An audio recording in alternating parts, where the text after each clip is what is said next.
Hi everyone. So in the previous video we have seen about the introduction to the parliamentary committees. We have seen what are they, what are the functions, what are the types, what are the classifications, etc. Now is our turn to see the details of those particular standing committees. However, not all the committees are important. So meanwhile I'll go along with the lecture. I will be telling you what are the most important committees to focus more on specifically from the prelims perspective. This you are going to find in the newspapers time and again, the names of these committees. So if you will be familiar with the functioning of these committees and the membership, etc., it would be very easy for you to relate it to the current affairs. So moving ahead, the first set of committees that we have to do are the financial committees. Now, just to help you revise this point, so we are talking about the 6 standing committees ad hocs temporary purpose के लिए होते हैं, सो हम उसके detail में नहीं जाएंगे because they are done away with once the work that they were suppose to do is over. So our focus is on the permanent committees. So in financial we have 3 subtypes. In departmentally standing committees we have 24. Committees to inquire we have 3. Housekeeping committee or service committee we have 4. Scrutinize and control we have 6. Relating to day business of the house we have 4 subtypes. ठीक है? So we start with financial committees and the 3 subcommittees are public account committees, then we have the estimates committee, and we have the committee on public undertaking. Now this is the most important thing that you have to remember about all the 3 subtypes. Okay, now the public account committee was set up in 1921. So please remember, ये आपका pre independence committee setup हो चुका था under the provisions of government of India act 1919. ये act आपने history में पढ़ा होगा, पॉलिटी में भी पढ़ा होगा. So you know about this act and under which in the year 1921 this account committee was set up. Now when we talk about the membership of public accounts committee, we need to remember that it has the members from both the houses of parliament. You will see some committees which will have the member only from one house, so therefore it is important. So total 22 member, 15 from Lok Sabha, 7 from Rajya Sabha, and they are elected by the parliament every year. So annual basis पे members का यहाँ पर election होता है. The method to elect the members for this committee is proportional representation by single transferable vote. अब ये सब कुछ हमने करा हुआ है पहले, so there is nothing as such to explain you this.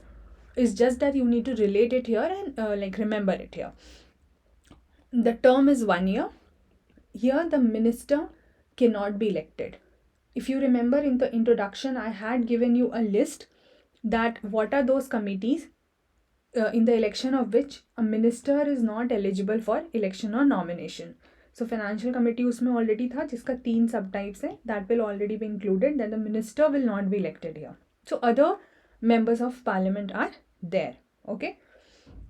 Now the chairman. So members will be from both the house, but the chairman will be chosen from amongst the members and will be appointed by the speaker.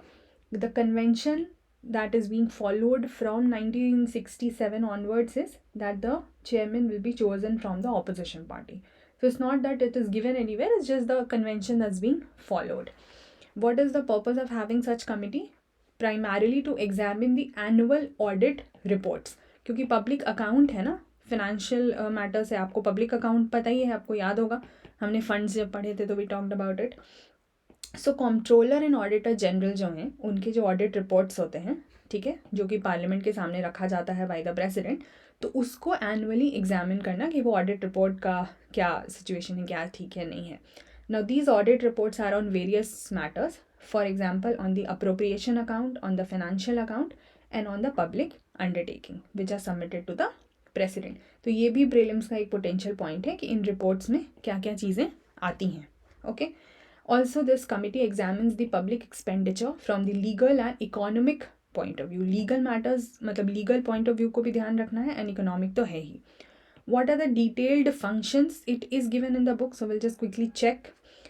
However, the committee, now they can ask you in the prelims again, which committee is assisted by the CNAG, because the CNAG, Comptroller and Auditor General of India, acts as guide, friend and philosopher for this particular committee. So ये prelims का इकलौता question आपका बन सकता है, ठीक है.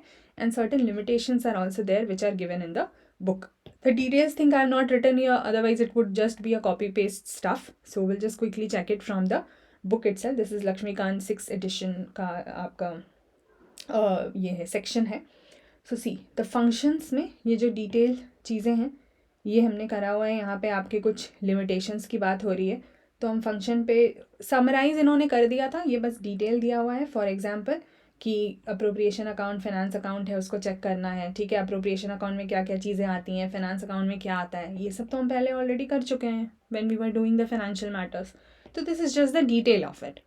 You can check for yourself also, but I will just quickly go through.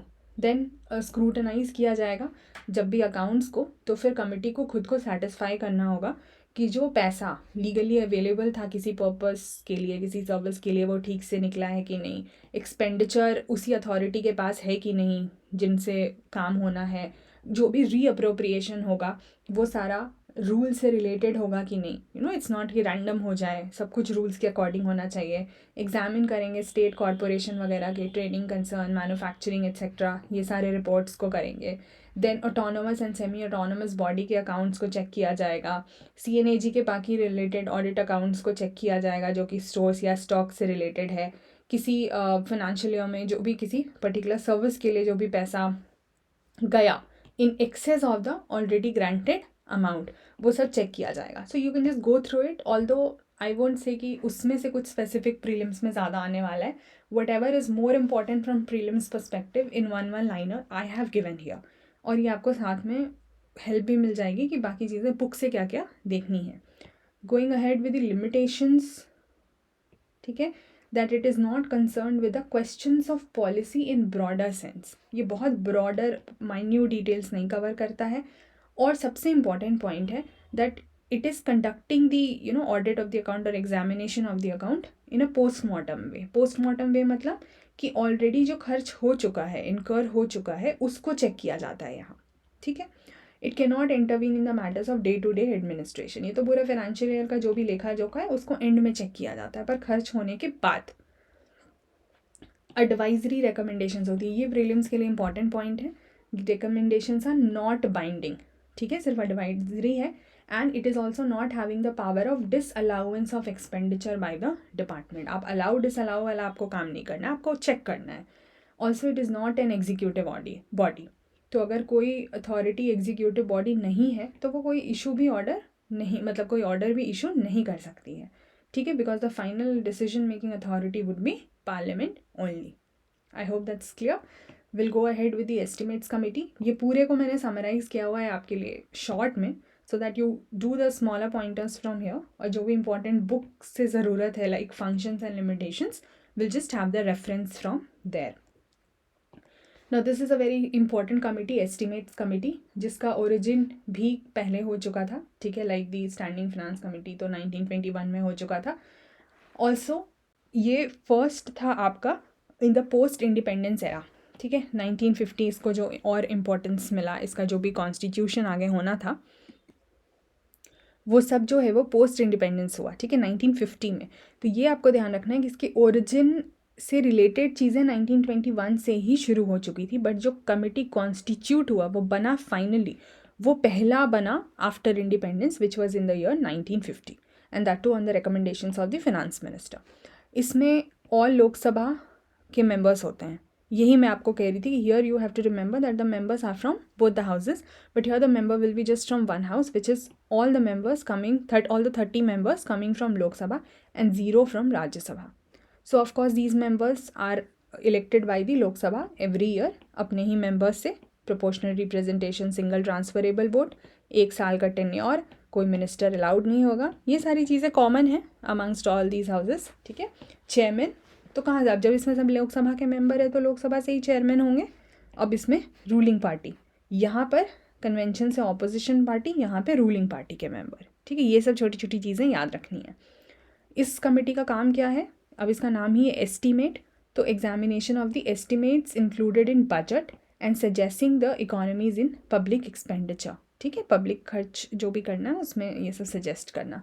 Continuous economic committee इसको बोला जाता है क्योंकि ये कंटिन्यूसली एस्टिमेट्स वगैरह का बजट से रिलेटेड काम करती रहती है. It can not function on those public undertakings allotted to the committee on public undertakings, क्योंकि पब्लिक अंडरटेकिंग के लिए हमारे पास अलग कमेटी है, तो जो भी चीज़ें उनको अलॉटेड है वो सब पे ये नहीं फंक्शन करेंगे। अच्छा, ये बहुत इंपॉर्टेंट है कि अगर कोई रिपोर्ट ना भी हो तो भी द डिमांड फॉर ग्रांट्स में स्टिल बी फाइनली वोटेड। जो भी डिमांड फॉर ग्रांट्स होगा उसको फिर भी वोट यहाँ पर किया जा सकता है। Will just quickly see the functions and the limitations. Functions में कि जो भी इकोनॉमीज़ हैं, ऑर्गेनाइजेशनल इम्प्रूवमेंट है, efficiency, administrative reform etcetera etcetera, उन सब चीज़ों पर रिपोर्ट करना, सजेस्ट करना ऑल्टरनेटिव पॉलिसीज़ को। Why? So that we can have the efficiency and economy in administration. Then examining कि जो भी पैसा है वो पॉलिसी के लिमिट्स में रह रहा है कि नहीं रह रहा है। ठीक है, इसका मतलब कि जो भी एस्टिमेट किया गया था वो ही उसी दायरे में आप काम कर पा रहे हो कि नहीं। बहुत ज़्यादा ऐसा नहीं है कि ग्रांट इतना हुआ था, एस्टिमेट इतना लगाया गया था और बहुत x plus plus plus plus amount का खर्च हुआ है। And also to suggest the form in which the estimates are to be presented to the parliament. किस तरीके से एस्टिमेट्स को हमको पार्लियामेंट के सामने रखना है ताकि सबको समझ आए, वो सब फॉर्म, वो जो भी तरीका होगा, that should also be done here. Moving ahead with the limitations, examining the budget estimates only after they have been voted by the parliament and not before that। ठीक है, कि बजट एस्टिमेट, क्योंकि यहाँ पे भी सब कुछ पोस्ट काम हो रहा है ना, हो जाने के बाद, तो जब एक बार वोटिंग हो चुकी है उन एस्टिमेट्स पर, उसके बाद ही इस पर एग्जामिनेशन होता है। जो भी पॉलिसी पार्लियामेंट द्वारा रखी जा रही है उसको क्वेश्चन नहीं कर सकते हैं ये।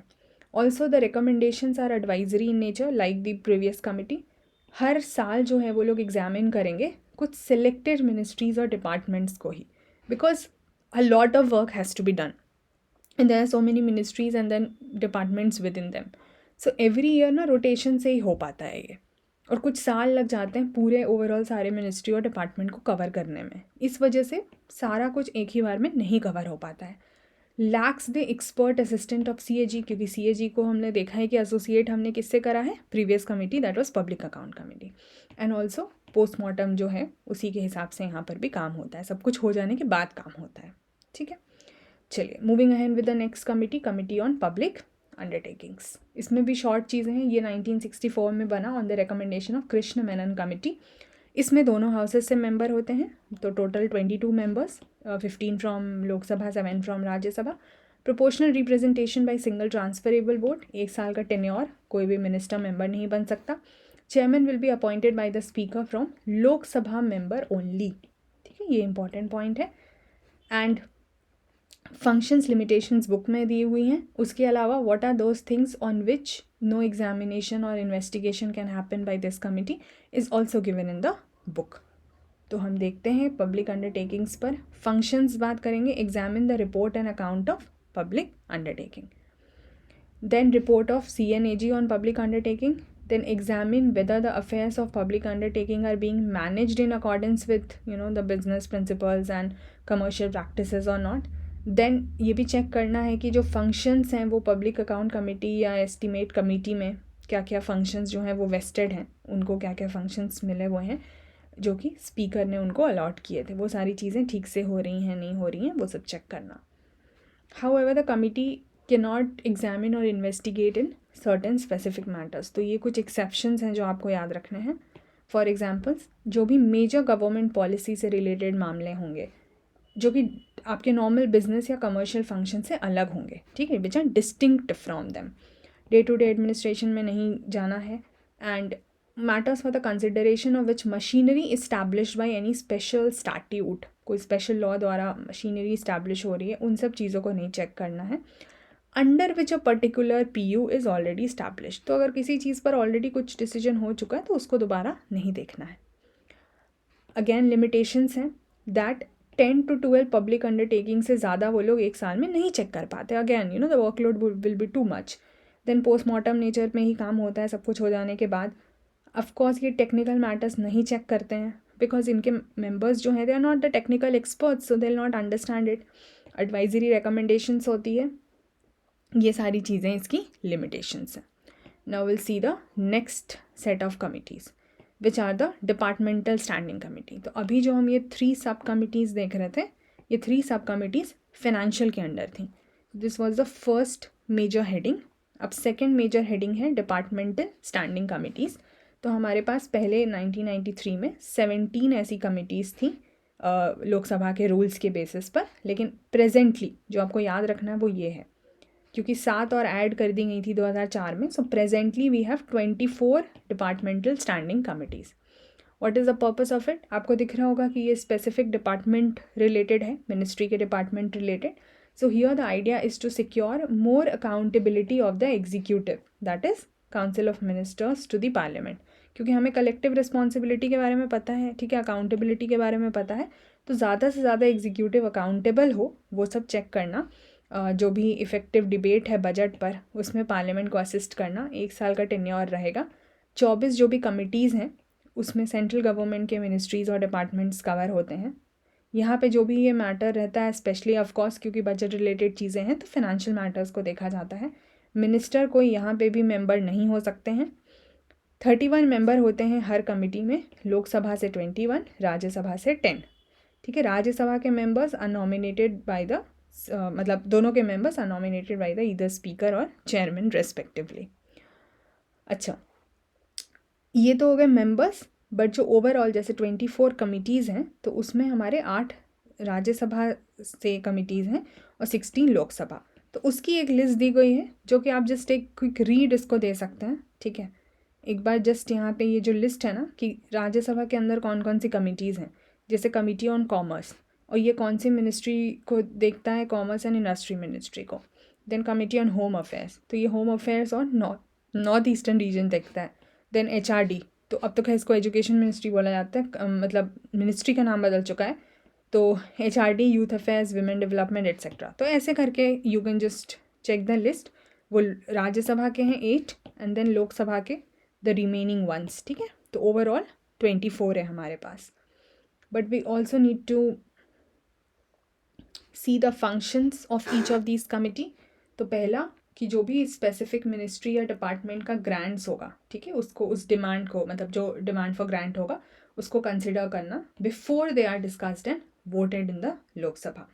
अब ये हमें ध्यान रखना है कि its report should not suggest anything of the nature of cut motions. You know what is cut motion, की पैसा रिड्यूस करवा देते हैं. तो कमेटी के रिपोर्ट में कुछ भी कट मोशन वाला काम नहीं होना है. उनको सिर्फ कंसिडरेशन है, मतलब वो देखेंगे, समझेंगे, आगे चीज़ें अपना प्रेजेंट करेंगे. Examine the bills which is related to ministry और डिपार्टमेंट. देन एनुअल रिपोर्ट्स को कंसिडर करना है. देन नेशनल बेसिक पे लॉन्ग टर्म पॉलिसी डॉक्यूमेंट वगैरह जो भी हाउस के सामने आएगा वो सब चेक करना है. लिमिटेशंस पे बात करें तो डे टू डे मैटर्स को वो नहीं देखेंगे. ठीक है, उसके बाद matters which are considered by other parliamentary committee उसको नहीं देखेंगे क्योंकि दूसरे कमिटीज़ ऑलरेडी वो सब चेक कर रहे हैं. सो डुप्लीकेशन ऑफ एफर्ट का कोई मतलब ही नहीं बनता, right. Also, the recommendations are advisory in nature, so they are not binding on the parliament. कुछ प्रोसीजर की भी बात की गई है कि इनको कंसिडर करना चाहिए, जैसे कि आफ्टर जनरल डिस्कशन जब होगा फिर हाउस को एडजर्न कर दिया जाएगा. ये सब हम प्रोसेस में पढ़ चुके हैं, so these are just the repetition for you. कि हाउस एडजर्न हो जाएगा, देन कमिटी कंसिडर करेगी ग्रांट्स को, फिर अपना रिपोर्ट बनाएगी, फिर उस रिपोर्ट को हाउस के सामने रखा जाएगा. हर मिनिस्ट्री का अपना सेपरेट रिपोर्ट होगा.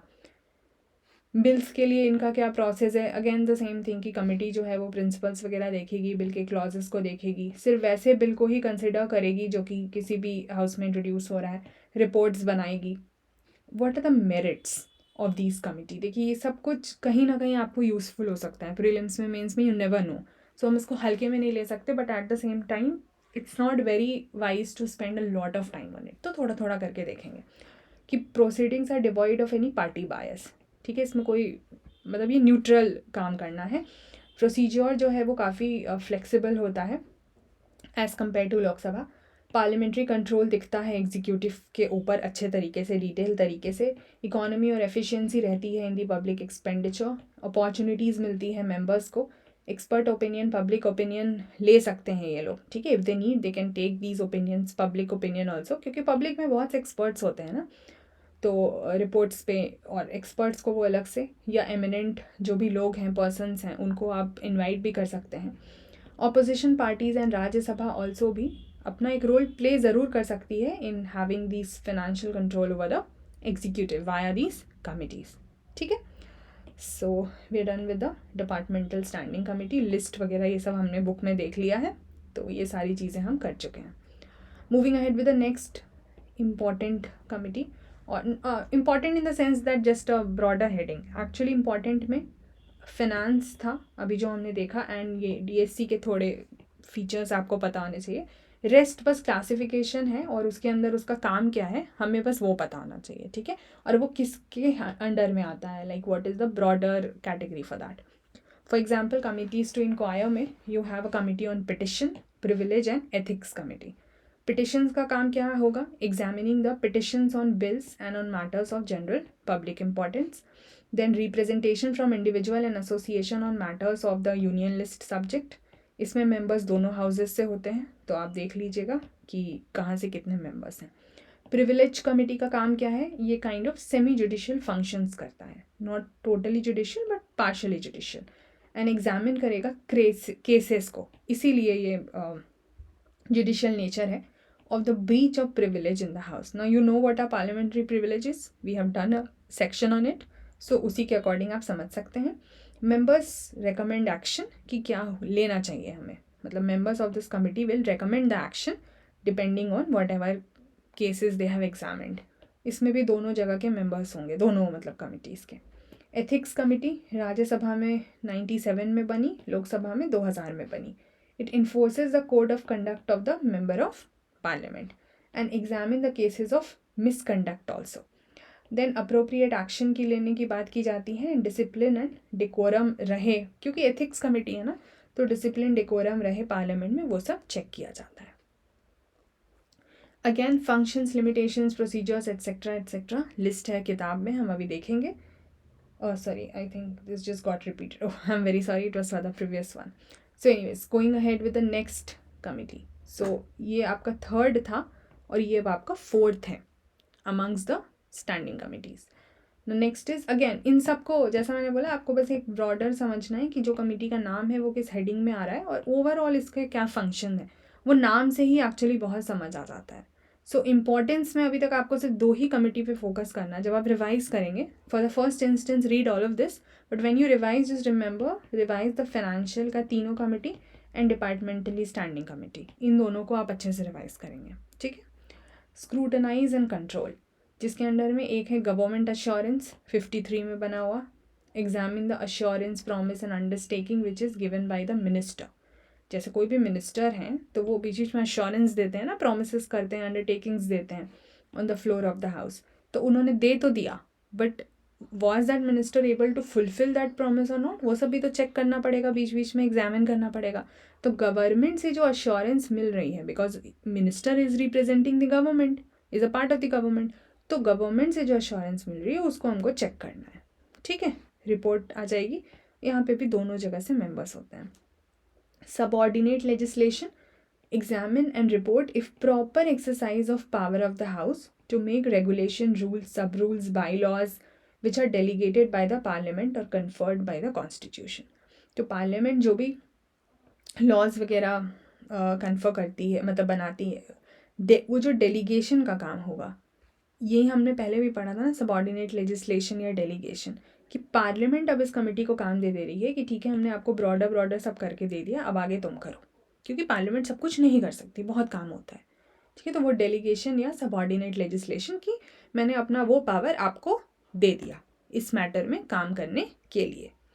Then on papers laid on the table, तो टेबल ऑफ द हाउस जो है, मतलब हाउस के सामने जो भी पेपर्स रखे जाते हैं उसको एग्जामिन करना होता है, ताकि वो चेक कर सकें to see if they comply with the provisions of the constitution और provision of the rules of the house और not. They will not act on the jurisdiction of the committee on subordinate legislation, मतलब ये इसके दायरे में नहीं घुसेगी, इसका अपना काम है, इसका अपना काम है, ठीक है. Then on welfare of SCs and STs, ये भी आपको नाम से समझ में आ जाएगा कि जैसे जो national commission for scheduled caste हैं या शेड्यूल्ड ट्राइब हैं, उनके रिपोर्ट्स को चेक करना और जो भी उनके वेलफेयर रिलेटेड मैटर्स हैं उनको चेक करना. विमेन एम्पावरमेंट को लेकर के, ठीक है, तो report of national commission for women पर चेक करना. And then joint committee on the office of profit. Office of profit पे हम काफ़ी डिस्कस कर चुके हैं, तो अब उन मैटर्स को ये चेक करना, जो भी होगा इसमें वो देखेंगे, एग्जामिन द कितना कंपनसेशन था अमाउंट का, कितने जो भी बॉडीज़ हैं वहाँ पर कोई करप्शन का मैटर रहा कि नहीं रहा, मतलब in the context of office of profit, central government द्वारा, स्टेट गवर्नमेंट या यूनियन टेरिटरी गवर्नमेंट द्वारा अपॉइंटेड बॉडीज़। फिर रेकमेंड भी करेंगे whether persons holding these offices should disqualifying from being elected as member और नॉट, कि क्योंकि ऑफिस ऑफ प्रॉफिट से डिस्क्वालिफिकेशन होगा कि नहीं होगा वो तो कोई कमेटी एग्जामिन नहीं कर पाएगी ना, तो उसी के लिए वो कमेटी बनी हुई है। ठीक है। Next important committee is committees relating to day business of the house, जो आम दिनचर्या में उनका चल रहा होता है उससे रिलेटेड। तो business advisory, private members bills and resolution, rules committee and absence of members पे। तो जो बिजनेस एडवाइजरी कमेटी है वो क्या करेगी, वो देखेगी कि जो भी प्रोग्राम है, टाइम टेबल है हाउस का, वो ठीक से हो रहा है कि नहीं। कुछ भी लेजिस्लेटिव काम है, कोई भी और दूसरा काम है, उसके लिए टाइम एलोकेट करना ठीक से, दोनों जगह से मेंबर्स रहेंगे।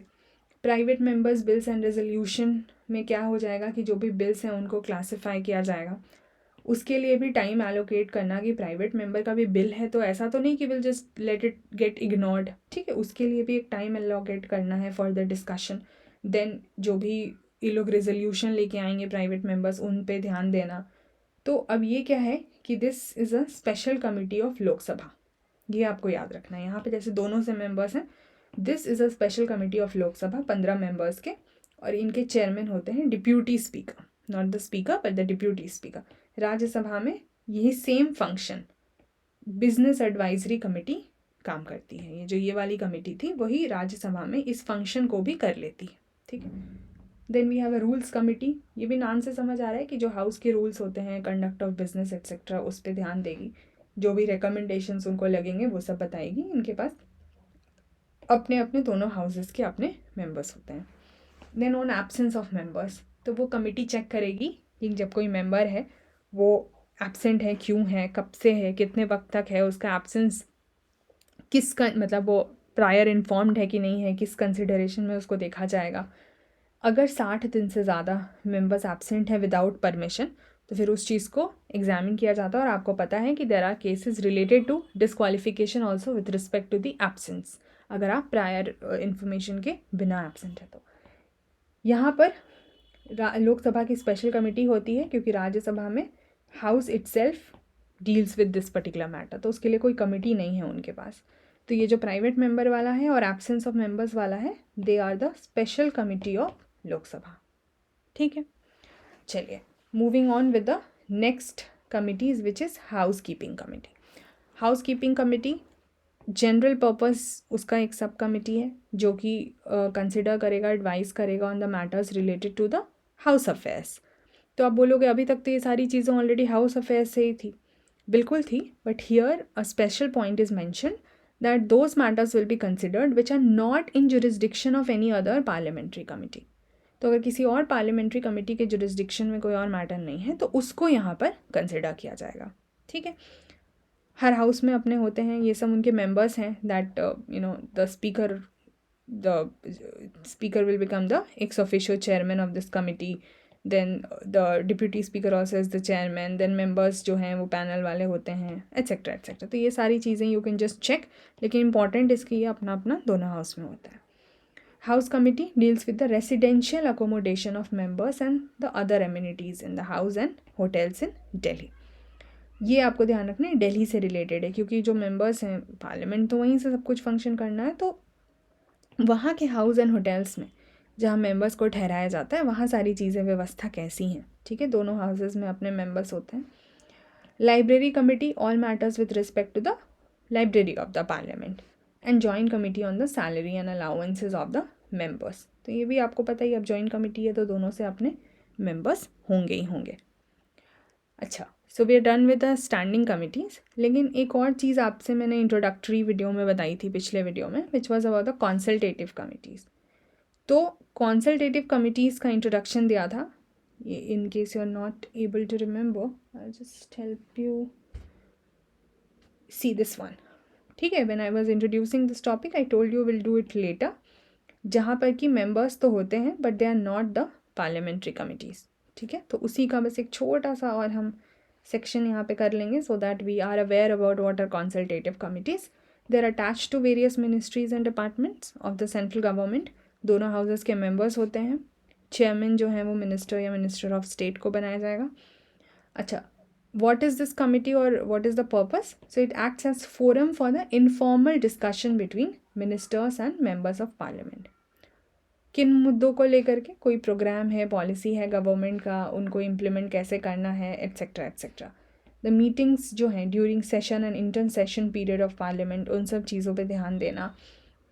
ये बहुत इंपॉर्टेंट पॉइंट है that this is constituted by the ministry of parliamentary affairs, जो कि वो जो भी पार्लियामेंट के अफेयर से रिलेटेड मामले हैं उनको डील करती है, उसका composition, function, procedure etcetera.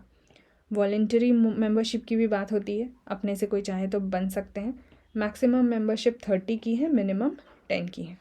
It normally is gets constituted after new Lok Sabha is constituted. मतलब जब भी नया लोकसभा बनता है आफ्टर द इलेक्शन, तो यूजुअली ये कमेटी कंसल्ट करने के लिए बनाई जाती हैं. और फिर लोकसभा डिज़ोल्व हो गया तो इसको भी डिज़ोल्व कर दिया जाता है. ठीक है, फिर से दोबारा रिकॉन्स्टिट्यूट हो जाता है जब नई लोकसभा आती है.